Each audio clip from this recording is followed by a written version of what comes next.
Good morning. My name's Matthew again here with the Tennessee State Museum, and welcome to another week of Virtual Haunted Museum 2020. Now, for those of you familiar with the museum's programming or been here before, you'll know that every year, usually the Saturday before Halloween, we have an annual Haunted Museum event here in Nashville. Now, unfortunately, because of the COVID-19 pandemic, we're not able to have in-person programming, but this doesn't mean Haunted Museum's not happening. We're actually bringing it bigger than ever with the whole virtual month Haunted Museum here in 2020. It's full of things like interactives that are fall themed on our kids blog on Fridays, story time with Miss Morgan on Saturdays, and of course on Saturday mornings like today, Tennessee Legends and Ghost Stories. Now last week we had Haunted Print Shop, before then the Spirit of DeKalb County, and I'm very excited because this week we've got a bit spookier of a tale, and it's the very popular Bell Witch of Adams, Tennessee. So we're going to get straight to it. I'm going to stop talking and send it over to my coworker and friend, Jennifer. Jennifer, whenever you're ready, take it away. Hi, everyone. Welcome to the Virtual Haunted Museum. My name is Jennifer Watts, and I'm an educator here. We are really excited to have you joining us today. And I would really like to share with you one of the oldest and scariest stories that Tennessee has to offer. Our story, however, doesn't take place in the big cities of Nashville, Memphis, or Knoxville. It takes place in the small town of Adams, Tennessee. It's not just about any ghost, goblin, or ghoul. It's about her, the legend of the Bell Witch. Our story begins in the early days of the state of Tennessee over 200 years ago.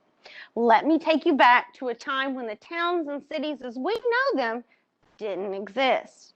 We have now traveled back to a frontier, a wilderness with forests as far as the eye can see, and your nearest neighbor could be miles away.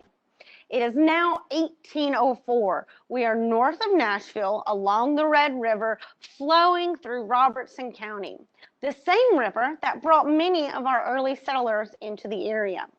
The settlement I speak of was called Adams Station, the modern-day town of Adams, Tennessee.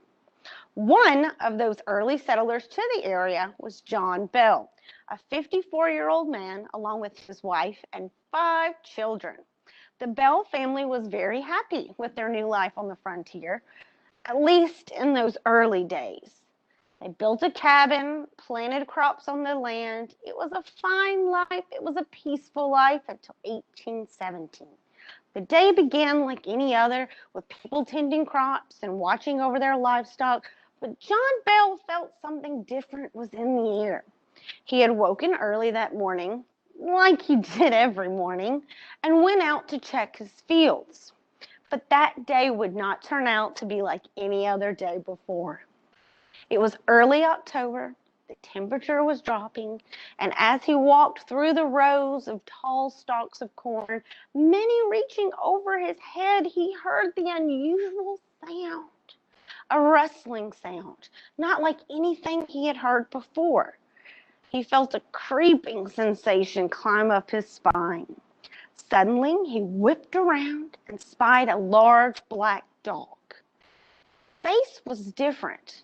It was small and thin, and its eyes, they glowed bright red. He had never seen anything like it before. He made chase, but the animal was gone before he reached it. Like a puff of smoke, it was gone. Realizing it must have been his imagination, he went home and didn't mention it to anyone in his family. Later, that same day, John Jr., his son, went out to hunt for food. At 24 years old, he was considered by many people to be a fantastic hunter with impressive aim. He spotted a dark, shadowy figure in the woods. He thought it might be a great addition to the family's dinner table. Slowly, John Jr. raised his rifle. He took aim. Bang! Expecting to find dinner, he ran to the shot, but he found nothing. No animal, no tracks, nothing. He returned home in defeat, and like his father, did not mention the unusual events to anyone.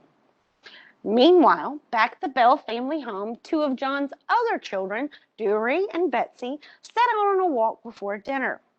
As they walked through the orchard full of fall apples, surrounded by huge trees, they noticed an old woman walking nearby.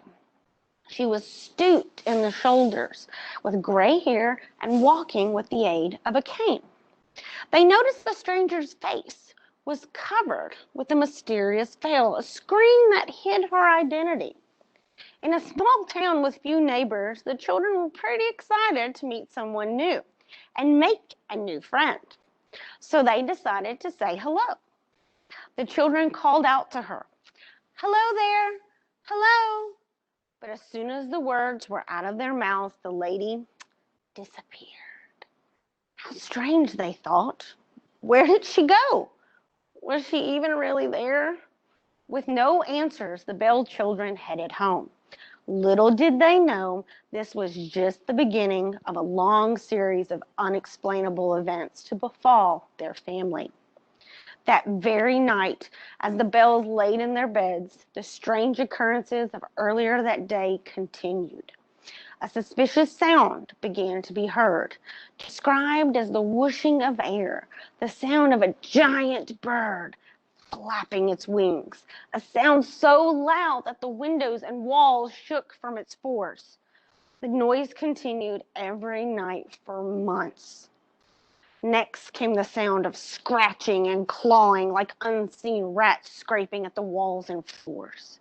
The Bell family tried to sleep but couldn't. Tired and frustrated, they attempted to hunt down the source of the noise. Nothing was found. Next, the sounds became more human-like, as if a person was there. The sound of passing through the lips. Then came the sound of their smacking. Next came the sound of humming, followed by muttering of unrecognizable words. It eventually evolved into singing and talking, and you would think a person was there, but they weren't. It continued day and night, day after day.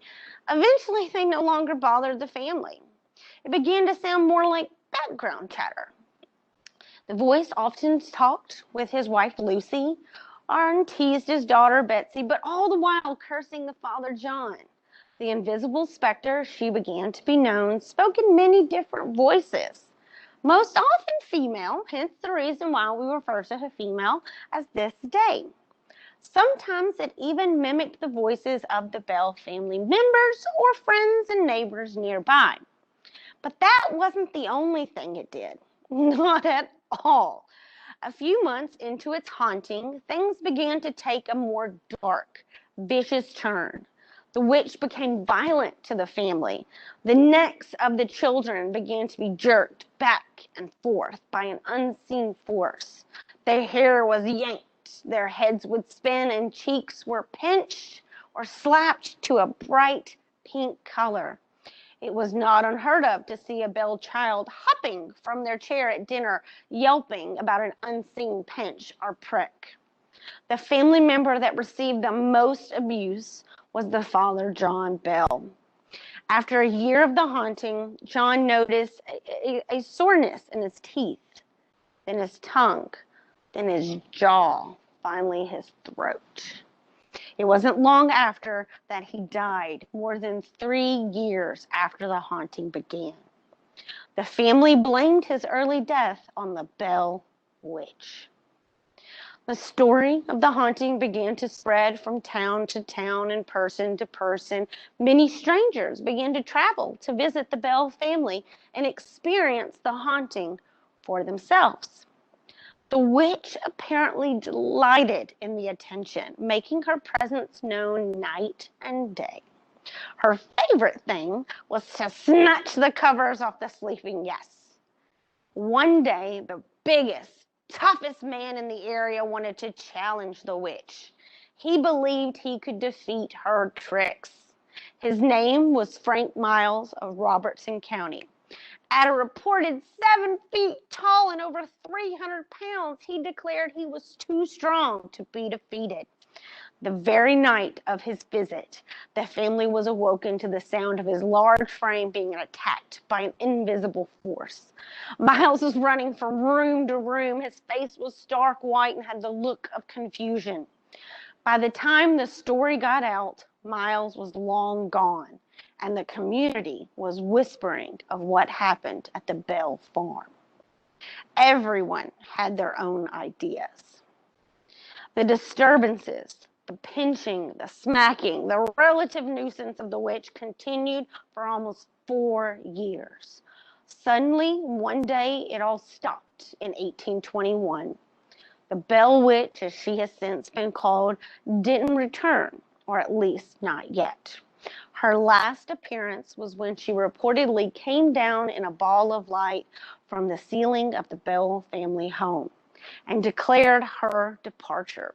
But she promised to return one day to torment the descendants of the Bell family. No one knows for sure why the witch chose to haunt the Bell family. No one knows what the family could have done to earn her hatred. No one knows why it all suddenly stopped in 1821. What we do know is the stories of the witch's haunting and the threat to continue her haunting sometime in the future. So be careful when you are out late at night near Adams, Tennessee. Who knows if that dark shadow or spooky noise could be return of the Bell Witch. Sweet dreams and happy Halloween.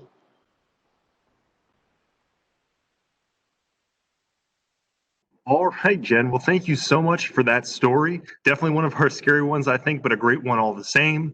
We want to thank you for spending some of your Saturday morning with us as well. And let you know that Haunted Museum is happening for the rest of the month of October.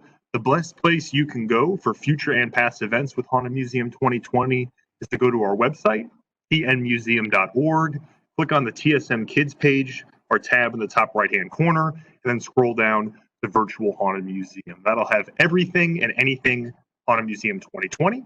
With that being said, that'll do it from us today. Thank you so much for spending some of your day with us. Stay safe, and we hope to see you soon.